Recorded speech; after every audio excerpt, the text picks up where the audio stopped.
오늘 사온 노트북은 2023년형 ASUS ROG 플로 X13 소형 게이밍 2인원 울트라북입니다. 이 노트북은 RTX 4070, 라이젠 9 7940HS, 그리고 램 32GB를 탑재한 최고 사양 모델로 가격은 약 300만원 정도로 상당히 고가의 제품입니다. 그럼에도 불구하고 이 제품을 요약한다면 가격은 비싸지만 그 가치를 충분히 하는 플로 시리즈의 완성형이라고 할 수 있겠습니다. 비록 소형 폼팩터에 높은 사양을 넣었기 때문에 어쩔 수 없는 물리적인 한계는 보이지만 작년에 최고 사양 3050ti 플로 시리즈 모델과 비교해도 그래픽 성능이 2배는 상승하였고 제가 구형 플로 X13에서 수정되길 바랐던 부분들도 상당히 많이 개선되었습니다.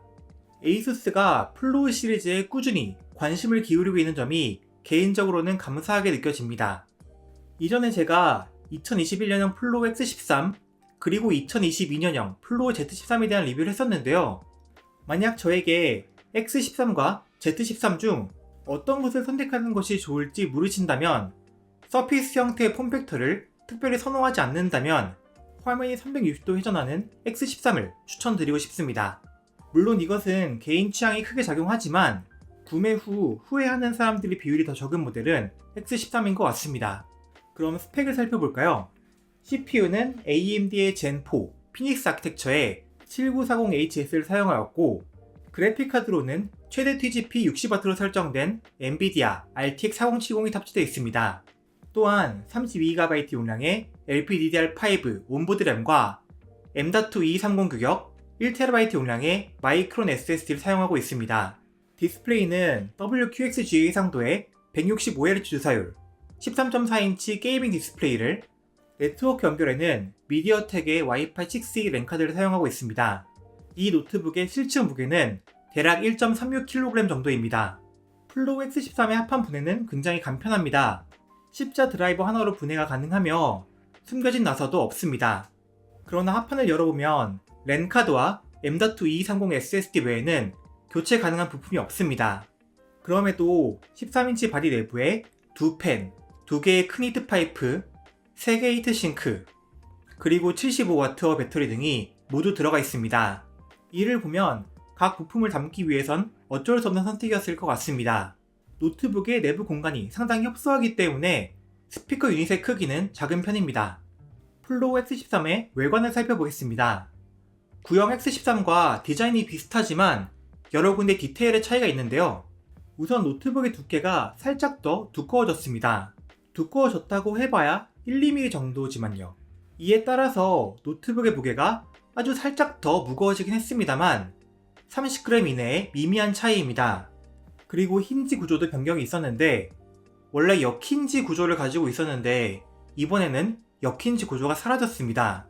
덕분에 히트싱크에서 나오는 뜨거운 바람이 디스플레이 쪽으로 쏘아지는 현상은 사라졌지만 책상에 올려놨을 때 노트북의 합판이 거의 띄워지지 않아 공기 흐름은 방해를 받게 되었습니다. 화면을 360도 뒤집어서 태블릿 모드로 쓸 수 있게 만들어 놓은 제품인 만큼 노트북 모드에서 합판을 높게 띄우긴 어렵겠죠. 그리고 한 가지 사소하지만 매우 마음에 드는 디자인 변경점이 하나 있는데 XG 모바일 연결 포트를 덮고 있는 고무 커버를 벗겼을 때 커버가 노트북에서 완전히 분리되지 않도록 바뀌었습니다. 작년 모델까지만 해도 이 고무 커버가 노트북에서 완전히 분리돼 버려서 한눈 파는 사이에 이 커버를 잃어버릴 가능성이 매우 높을 거라고 생각했는데 드디어 이 부분이 개선되었습니다. 플로 X13의 바디는 무광 블랙 색상이기 때문에 지문이 잘 묻지만 X13 특유의 올록볼록한 사선 스트라이프 패턴 덕분에 상판에 묻은 지문이 상대적으로 잘 눈에 띄지 않습니다. 노트북의 안쪽을 보면 13인치치고 널찍한 키보드별과 더 커진 터치패드, 그리고 고릴라 글래스로 강화된 터치스크린 화면이 보입니다. 힌지의 경우 약간의 흔들림은 있긴 하지만 플로 X16만큼 심하게 흔들리지는 않고 360도 힌지가 적용된 제품인 만큼 내가 원하는 포지션으로 기기를 놓고 사용 가능합니다. 예를 들어 키보드를 사용하지 않고 게임패드를 이용해서 게임을 하고 싶다면 텐트 모드로 사용하는 등의 시나리오를 생각 가능하죠. 어떤 모드에서든 박스 기본 구성품으로 제공되는 액티브 펜, ASUS 펜 2.0을 사용한 입력이 가능한데 필압과 틸트를 지원하는 충전식 펜이고 펜 촉도 경도별로 4종류를 지원합니다. 제가 스타일러스에 대한 평가를 하기에는 경험이 부족하지만 일상적인 스케치나 필기 등에는 문제가 없을 것으로 생각됩니다. 전문가가 쓰기 어떨지는 모르겠네요. 측면의 전원 버튼에서는 지문 인식 센서가 빠졌고 대신 웹캠을 이용한 얼굴 인식 로그인을 사용합니다. 포트 구성은 우측에 충전과 DP 포트를 겸하는 C타입 포트, USB-A 3.2 젠2 포트가 있고 좌측에는 오디오 잭, HDMI 2.1, 마이크로 SD 포트, 그리고 전용 PCIe 레인에 직결하는 XG 모바일 인터페이스와 추가적인 풀 펑션 USB-C 포트가 고무 커버 안쪽에 숨겨져 있습니다. 그리고 이 고무 커버를 더 이상 잃어버릴 걱정을 하지 않아도 된다는 게 저는 매우 기쁩니다. 충전기는 130W 출력의 C타입 충전기를 사용합니다. 웹캠은 1080p로 업그레이드 되었습니다. 키보드는 ASUS 제피러스 시리즈와 거의 동일한 키보드 배열과 키감을 가지고 있습니다. 그리고 저는 제피러스의 키보드에 매우 익숙하기 때문에 저한테는 아주 편안하게 느껴지는 키보드였습니다. 객관적으로도 대부분의 울트라북들에 비해 더 긴 트래블과 쫄깃한 키감을 가지고 있다고 생각합니다. 게이밍 노트북스러운 RGB 조명은 없고 대신 흰색 백라이트를 사용합니다.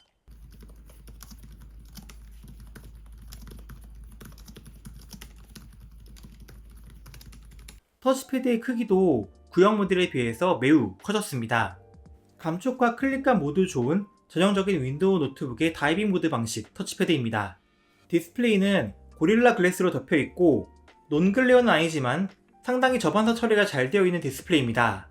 작년 모델까지는 FHD 120Hz 그리고 반응 속도가 그다지 빠르지 않은 디스플레이를 사용해서 아쉬움이 있었다면 올해는 QHD 165Hz에다가 빠른 반응 속도를 가진 제대로 된 게이밍 디스플레이를 사용했습니다.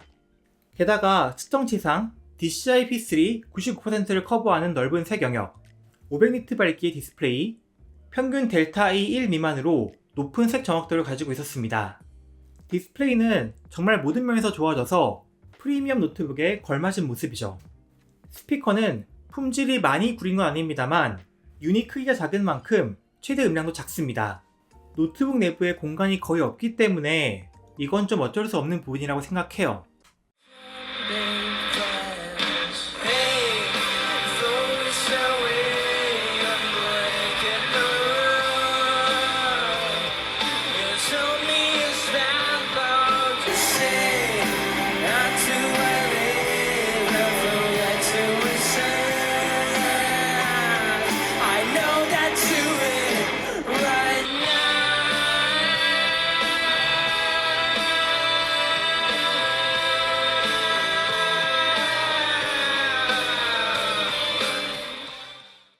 성능 테스트는 25도로 맞춘 실내에서 책상 위에 합판을 띄우지 않고 올려두고 별다른 언급이 없는 경우 아머리 크레이트 터보 모드로 설정하고 테스트했습니다.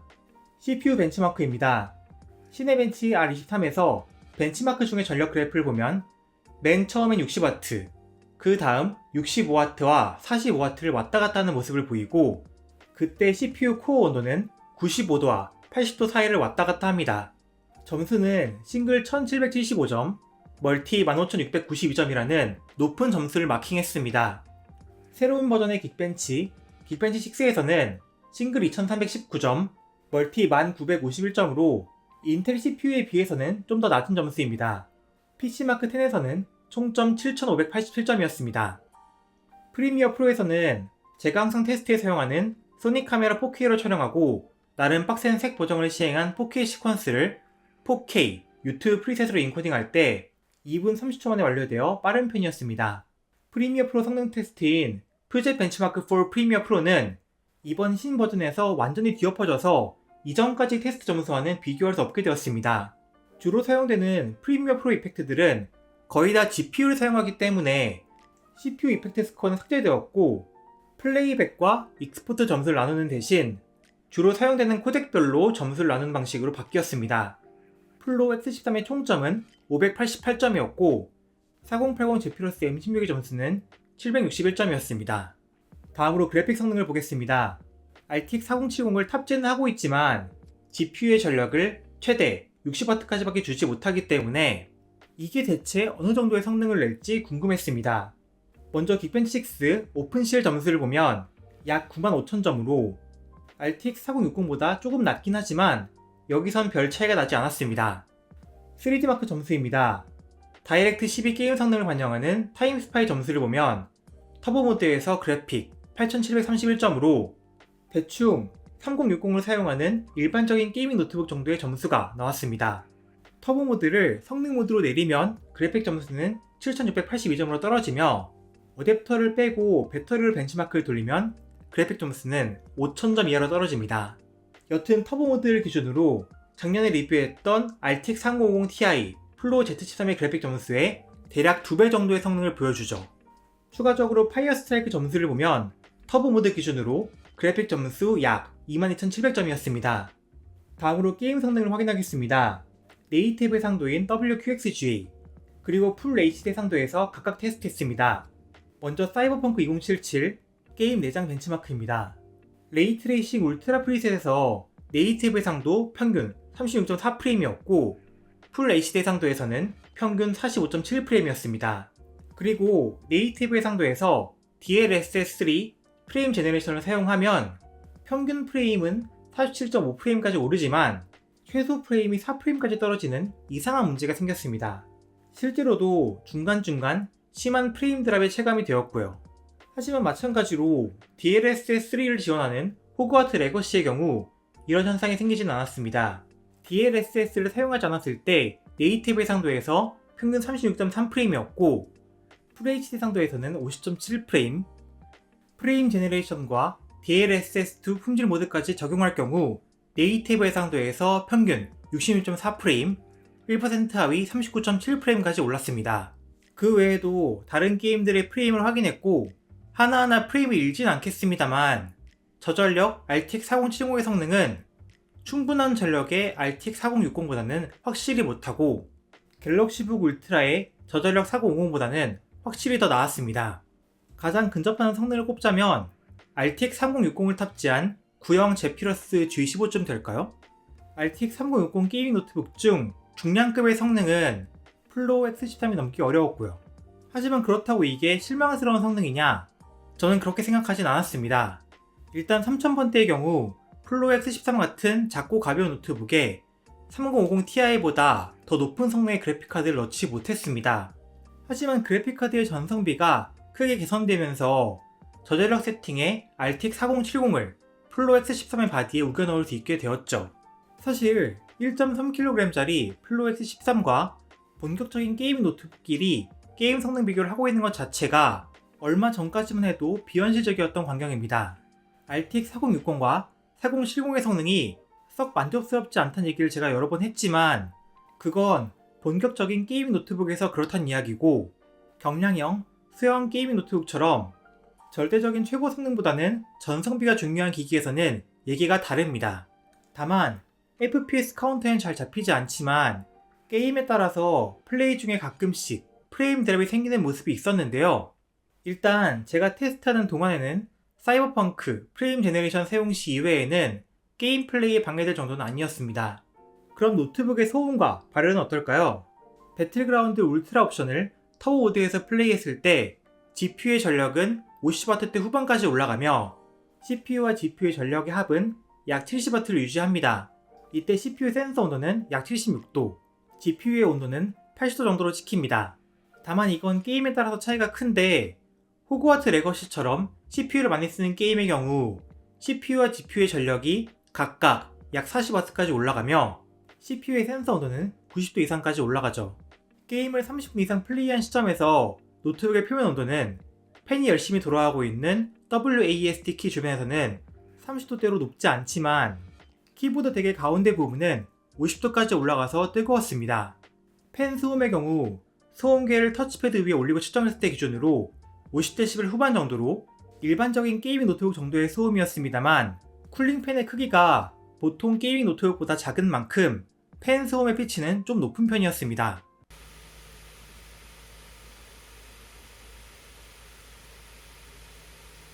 그런데 플로 X13은 일반적인 노트북 형태로 바닥에 올려두면 합판이 거의 막혀버린다고 했잖아요. 여기서 합판을 띄워주면 CPU와 GPU의 온도가 약 6도 정도씩 내려갑니다. 이게 큰 성능의 차이를 만들진 않지만 온도 관리 측면에서 하판을 띄워두고 사용하면 좋을 것 같네요. 텐트 모드나 스탠드 모드로 사용할 경우 자연스럽게 통풍이 잘 되겠고요. 터보 모드를 성능 모드로 내릴 경우 배틀그라운드 플레이 기준으로 GPU 전력이 터보 모드 대비 15W 정도 감소하며 팬 소음은 50dB 초반 정도로 감소합니다. 플로우 X13은 어쨌건 조용한 울트라북이라고 보기 어려운데 부하를 줄 때뿐 아니라 인터넷 정도만 사용할 때도 어댑터를 꽂고 사용한다면 쿨링팬이 돌아가는 소리가 들립니다. 배터리는 75W의 용량을 가지고 있지만 플로우 시리즈들은 지금까지 공통적으로 배터리 타임이 썩 좋지 않았고 이번 플로우 X13도 배터리가 오래가진 않습니다. 성능 모드, 60Hz 주사율, 화면 밝기 100%, 음량 50%로 풀 HD 유튜브 라이브 아카이브를 연속 재생할 때 약 4시간 40분 정도 배터리가 가서 썩 좋은 배터리 타임은 아니었습니다. 그리고 배터리를 사용해서 고성능 게임을 플레이한다면 호그와트 레거시 기준으로 배터리는 딱 1시간 정도밖에 가지 않았습니다. 엔비디아 외장 GPU를 비활성화하고 7940HS의 내장 그래픽만 사용한다면 배터리가 오래가지 않을까? 하고도 기대를 해봤지만 아쉽게도 이때도 1시간 20분밖에 가지 않았습니다. 여기에다가 CPU 전력 제한까지 걸어버린다면야 배터리가 더 오래 가겠습니다만 거기까진 테스트하지 않았습니다. 플로우 시리즈는 전용 포트를 통해 XG 모바일 전용 외장 그래픽을 사용 가능하지만 구매는 하지 않았습니다. 확실한 성능 향상을 위해서라면 RTX 4090 외장 그래픽을 구매해야겠지만 그것만 해도 무려 300만원이니까요. 자, 그럼 정리하겠습니다. 일단 전반적으로는 굉장히 마음에 드는 노트북이고 리뷰하면서 즐거웠던 노트북이긴 하지만 몇 가지 아쉬운 점은 나열해 볼 수 있겠습니다. 먼저 평상시 노트북의 팬 소음이 일반적인 울트라북에 비해서 더 심하다는 점, 설계상 노트북 모드로 책상 위에 이걸 올려두면 하판이 막혀서 발열 처리가 떨어진다는 점, 배터리 타임이 그렇게 좋지 않다는 점, 스피커의 품질과 음량이 제피러스 시리즈에 비해서 떨어진다는 점, SSD 슬롯이 M.2230 규격의 슬롯 한 개뿐이기 때문에 용량 확장성에 제한이 있다는 점, 마지막으로 가격이 비싸다는 점입니다. 하지만 4000번대 그래픽에 높은 전성비에 따른 그래픽 성능 대폭 향상, 디스플레이의 개선, XG 모바일 포트 고무 커버의 개선 등 구형 플로우 X13 모델에서 가장 아쉽다고 생각했던 부분들이 확 개선이 되었고 더 커진 터치패드와 13인치 울트라북 중에서 최상급의 키보드, 투인원 기능들, 이 모든 성능과 기능을 담고도 일반적인 13인치 울트라북과 큰 차이가 나지 않는 무게 등 매력적인 부분이 너무나 많은 노트북입니다. 솔직히 지금까지 올라운더 컨셉의 노트북들은 다르게 말하면 이도 저도 아닌 물건이 되는 경우가 많았습니다. 에이수스의 라인업 중에서는 제피러스 G14가 개인적으로 그런 물건이라고 생각하는데 매우 우수한 컴팩트 게이밍 노트북이지만 플로우 X13보다 300g 정도 더 무겁고 두꺼워서 울트라북 취급을 하기에는 부담스럽죠. 하지만 X13은 꽤 높은 성능을 가지고 있지만 여타 투인원 울트라북과 비교해서 더 무겁지 않고 컴팩트하게 느껴집니다. 어댑터도 다용도로 사용 가능한 C타입 어댑터고요. 가벼운 게이밍 노트북을 살 거야 생각하시는 분보다는 울트라북을 사고 싶은데 그걸로 게임도 다 돌릴 수 있으면 좋겠네 하시는 분이 구매하시면 좋을 것 같습니다. 그래서 지금 생각으로는 플로우 X13을 제 새로운 메인 휴대용 노트북으로 사용해 볼까 합니다. 지금 쓰는 요가 스림 카본도 물론 좋은 노트북이지만 제피러스 M16에서 하던 작업이나 게임들을 거의 문제없이 이어서 돌릴 수 있을 만큼 강력한 성능의 울트라북이 있으면 편하겠다는 생각을 종종 했었거든요. 그럼 도움이 되셨길 바라며 다음에 뵐게요.